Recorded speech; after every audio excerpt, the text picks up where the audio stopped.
Cette vidéo contient 3 témoignages d'expériences de morts imminentes. N'oubliez pas de liker, de commenter et de partager la vidéo.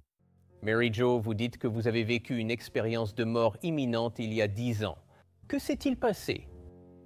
Tout d'abord, il y a eu une lumière et elle était sur ma droite et c'était une lumière inhabituelle. Ce n'est pas une lumière humaine.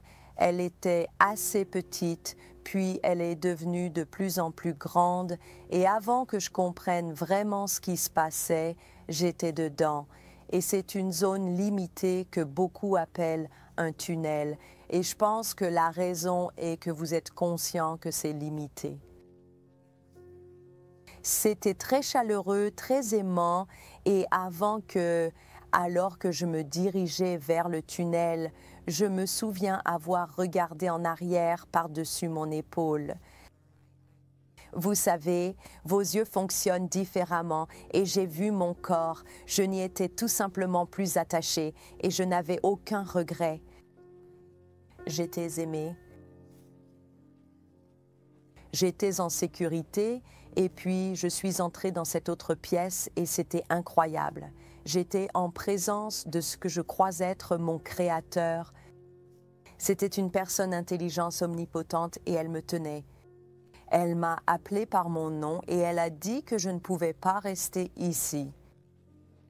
Ce sont les tout premiers mots et vous savez, je n'ai pas vu le visage de Dieu, mais il m'a parlé et j'ai protesté. Je voulais rester.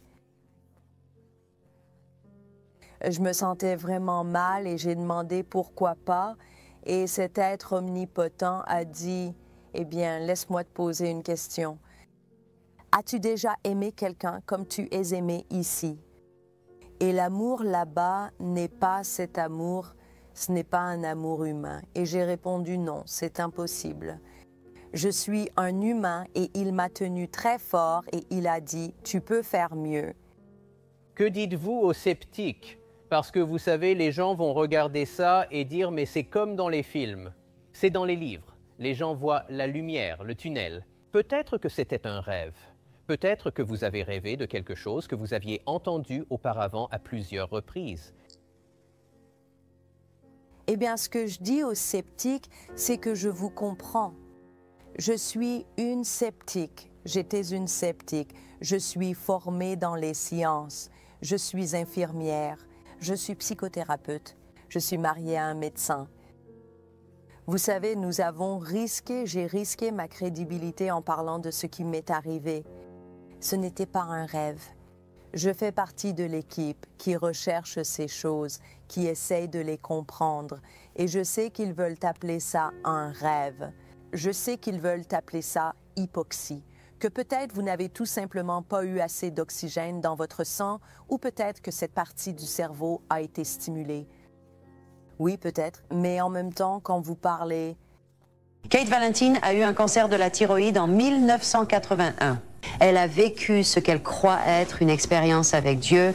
Elle croit qu'elle a vécu une expérience de mort imminente. Bienvenue à vous tous. Vous avez ressenti la présence de Dieu? Eh bien, j'ai eu une expérience différente dans le sens où j'ai été malade pendant 11 mois avec le cancer et les complications qui ont suivi. Et j'ai été renvoyée chez moi pour mourir. Mon dernier souhait était de mourir dans ma maison. Et après mon expérience, je me suis réveillée le lendemain matin et j'étais complètement guérie. Il n'y avait aucune trace de cancer, des greffes qu'ils avaient mises en place qui refusèrent de fonctionner depuis plus de 12 mois. Moi? D'où vient votre expérience? Vous vous êtes simplement endormi et vous vous êtes retrouvé en présence de Dieu? Je me souviens avoir dit, lorsque j'avais enfin rédigé mon testament de vie, j'avais établi mon testament ordinaire. Mon mari et moi avions discuté de qui s'occuperait de nos 3 jeunes enfants. J'ai dit au revoir à tout le monde. J'avais ce sentiment que c'était bien de lâcher prise. J'avais enfin mis de l'ordre dans ma maison. À ce moment-là, ma santé s'était détériorée et j'avais une infection virale des poumons qui rendait la respiration presque impossible. Si j'étais à l'hôpital, j'aurais été mise sous respirateur. Et je me souviens avoir simplement fermé les yeux et dit « c'est bien de lâcher prise maintenant ». Et j'ai pensé pendant des années et des années. Ce n'est qu'en 1986 que j'ai découvert que cette chose avait un nom. Mais cela s'appelait une expérience de mort imminente. Pendant des années, je disais aux gens que j'avais fait ce rêve. Et la première chose dont je me souviens, c'est de traverser à toute vitesse cette zone sombre, très sombre, une obscurité omniprésente. Pas comme ici, avec les nuances de lumière. Mais cela est passé très rapidement. Et tout aussi rapidement, je me suis retrouvée dans une zone incroyable de lumière, la plus intense. Mais ce n'était pas le genre qui vous fait plisser les yeux. Et Kate, si quelqu'un de proche de vous décédait, avez-vous maintenant une vision différente de la vie? J'ai eu plusieurs personnes au cours des 3 dernières années. Oui. Cela ne signifie pas que vous ne pleurez pas parce qu'ils ne sont pas là en chair et en os pour que vous puissiez les toucher et interagir avec eux. Mais non, je sais qu'elles sont plus proches de moi dans cette dimension. Voyez, ici nous sommes séparés dans des conteneurs appelés corps. Dans la prochaine dimension, vous comprenez comment nous sommes vraiment tous unis et liés, et que ce que nous faisons affecte l'ensemble du scénario mondial. Mais juste pour revenir à un autre point que vous souleviez, vous savez, comment savons-nous que c'est la réalité, ce que nous avons vécu? Oui. Je trouve tellement intéressant que les réalités pures et dures sont basées sur des choses qui ne peuvent pas être vues, sur des protons, des électrons, des micro-ondes. C'est le même genre de choses. Le monde spirituel est réel. Permettez-moi de contester cela un peu et de vous dire qu'il se peut que nous ne puissions pas les voir, mais nous pouvons les démontrer. Absolument. Une variété d'actions chimiques et électroniques. Elles sont donc observables, mais pas à l'œil nu. Eh bien, il y a des preuves de que ce que nous avons vécu comme ma guérison quand je suis revenue. Que disent les médecins de votre guérison? Je veux dire, c'est assez remarquable. Ils ont dit que parfois ces choses arrivent, et c'était leur déclaration. Ils n'avaient donc pas plus de réponses que moi au moment où cela s'est produit. Il y a un but, il y a un grand dessein. Et les expériences de mort imminente font partie de ce changement mondial, de cette nouvelle époque dans laquelle nous entrons en tant que civilisation. La première fois dans l'histoire de l'humanité que nous pouvons choisir la paix totale ou la destruction totale. Avez-vous réellement vu le visage de Dieu? Non. Comment avez-vous ressenti que c'était sa présence plutôt que celle des autres? Eh bien, parce que je dis aux gens que si Dieu est tout pardonnant, tout compatissant et tout aimant, c'est à côté de lui que je me tenais. Oui. Je suis curieuse de savoir ce que vous faites aujourd'hui, que vous n'auriez peut-être jamais fait. Quelque chose? Votre vie est beaucoup dirigée vers des conférences, sur votre expérience. En quoi d'autre avez-vous changé? Que pourriez-vous faire d'autre que vous n'auriez jamais fait? J'ai quitté le monde de l'entreprise pour m'impliquer dans des organisations à but non lucratif, devenant la directrice de centres pour personnes âgées et de YMCA.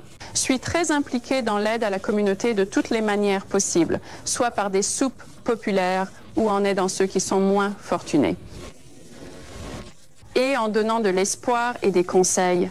Je conseille beaucoup de personnes individuellement, partageant vraiment mon histoire et l'espoir. Il y a plus après cette vie.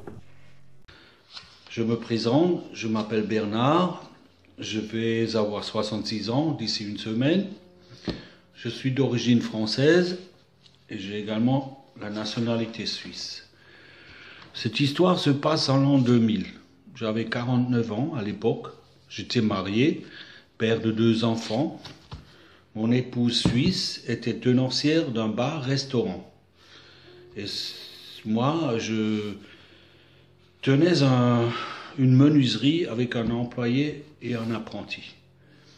On gagnait bien notre vie ensemble, dépensant entre 10 et 15 000 francs par mois. Une maison neuve, 3 voitures, beaucoup de choses matérielles, mais pas de bonheur. Chacun vivait de son côté, travaillant beaucoup, dépensant toujours plus pour des bêtises. Moi, j'ai une collection d'armes, j'étais fanatique pour les choses de guerre, l'alcool, fêtes, flirt, grande garde-robe, dépenses non planifiées, enfin la débauche. Ce qui devait arriver, arriva. J'ai fait une faute dans mon travail et un client refusa de me payer 40 000 francs.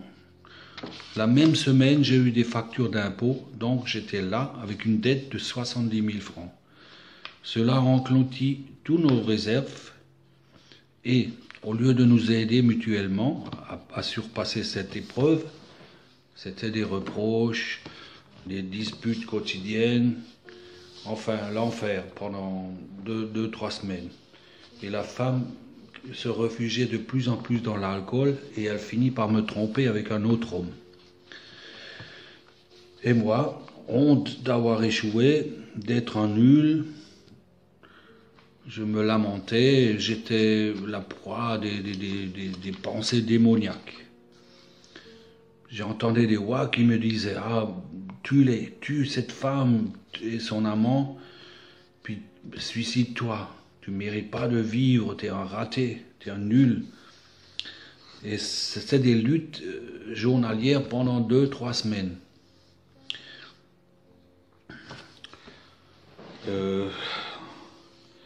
Vint le jour décisif. Mon employé m'appela très tôt pour me dire qu'il ne pouvait venir ce jour-là. Et là, ma femme, qui était juste rentrée avant, alcoolisée, fit une scène énorme. Elle cria, qui se permet de nous réveiller à cette heure-ci, et puis c'est ce qui fit déborder le vase. Je descendis au sous-sol, pris un revolver de calibre 38, je mis des balles, mais me vint en tête la grand-mère de France, qui était centenaire. Elle était très croyante. Elle me parlait toujours, quand j'étais petit, du Jésus qui est mort pour nous sur la croix, qui nous pardonne nos péchés, qu'il ne faut pas faire à autrui ce qu'on n'aime pas soi-même. Cela me fit changer d'avis. Au lieu de vouloir tuer, j'ai pris conscience que je n'étais pas un meurtrier. Et j'avais une peur de Dieu en ce moment. Je pensais, mais la motivation de me tuer était plus grande que la peur. Mais j'en voulais qu'à moi-même à cet instant. Alors mes derniers mots furent « Jésus, si tu existes vraiment, pardonne-moi. Parce que ce que je vais faire, c'est un grand péché et j'ai honte de le faire. Mais il faut que je le fasse. » Et au lieu de me tirer une balle dans la tête, je me suis tiré une balle dans le cœur. Quand j'ai appuyé sur la détente, le coup partit et me traversa la poitrine. Une douleur atroce, le sang qui coulait fortement devant et par derrière de mon dos. Je vis ma vie défiler comme un film, le bien et le mal, de tout petit garçon jusqu'à la cinquantaine. En quelques minutes, j'étais assis dans une mare de sang et je sentis que mes forces m'abandonnent. J'avais peur de mourir, de partir, et je m'évanouis ou je suis tombé dans le coma, je ne sais plus au juste. Je me souviens seulement que j'étais dans un tunnel et qu'il y avait une forte lumière vers la sortie et je volais vers cette sortie. Et de plus en plus vite. Une fois sorti du tunnel, je vis une silhouette resplendissante. Je ne pouvais regarder. Je suis tombé à genoux. Et j'entendis une voix qui me disait « Ton temps n'est pas encore écoulé. Tu retournes et tu fais mon œuvre. » Je me suis réveillé le lendemain à l'hôpital universitaire de Bâle. Et je me suis demandé où suis-je, parce qu'il faisait sombre dans cette pièce où j'étais. Puis quelqu'un se leva à bord de mon lit et me dit « Oh, un miracle que vous soyez en vie !» Et moi je lui dis « Ouais, j'y crois au miracle, parce que j'ai eu Jésus. » J'ai vu dans sa figure qu'il était déçu, qu'il ne pouvait croire à ce que je lui ai dit. Enfin, tous les soignants, toute ma famille, toutes les personnes qui sont venues, quand je leur ai raconté cela, ils n'ont pas cru. Ils me prenaient tous pour fou. Et on m'a même dit que je dois aller dans l'hôpital psychiatrique pour qu'ils me conditionne, enfin qui m'aide à retourner, parce que je sais que j'étais très faible et spirituellement je ne faisais que pleurer. J'avais honte de ce que j'ai fait et pensant à Jésus, j'étais en larmes tout le temps. Et je demandais à Jésus, pourquoi tu ne m'as pas laissé partir? Quelle honte! Et puis vint la réalité, les créanciers, les 70 000 francs de dette, après 2-3 semaines, sont passés à 100 000. J'étais vraiment désespéré, mais je sais que Dieu avait un plan avec moi, parce que j'avais une paix, j'étais tranquille, à part les larmes, je me sentais bien. Ce qui m'a beaucoup frappé à l'époque, c'est que je détestais les armes, j'ai tout vendu. En l'espace de quelques jours, j'ai tout, parce que j'avais une grande collection de valeurs, et j'ai tout vendu pour presque rien. Je voulais plus les voir. Et les gens que j'aimais avant, j'ai commencé à les éviter. Et eux aussi d'ailleurs. J'avais pratiquement aucun ami. Bon, le premier mois, je me rappelle que je ne faisais que pleurer en silence. J'étais souvent renfermé sur moi-même, dans la cave, en parlant à Dieu, à Jésus. Et Matthieu 11, verset 28, il est écrit « Venez à moi, vous tous qui êtes fatigués et chargés, et je vous donnerai du repos. Prenez mon joug sur vous et recevez mes instructions, car je suis doux et humble de cœur, et vous trouverez du repos pour vos âmes. » Amen. Gloire à Dieu. Ceci est la vérité que Jésus, notre Dieu, lui-même a dit. J'aimerais bien vous raconter encore la suite, mais ce sera une autre fois. Je peux témoigner des miracles qu'il a fait dans ma vie après ce suicide. Il m'a donné la vie, il m'a donné une nouvelle famille, il m'a élevé financièrement. Alors, plein de petites et de grandes choses dans ma vie. Je compte sur vous pour la suite. Que Dieu vous bénisse tous. Amen.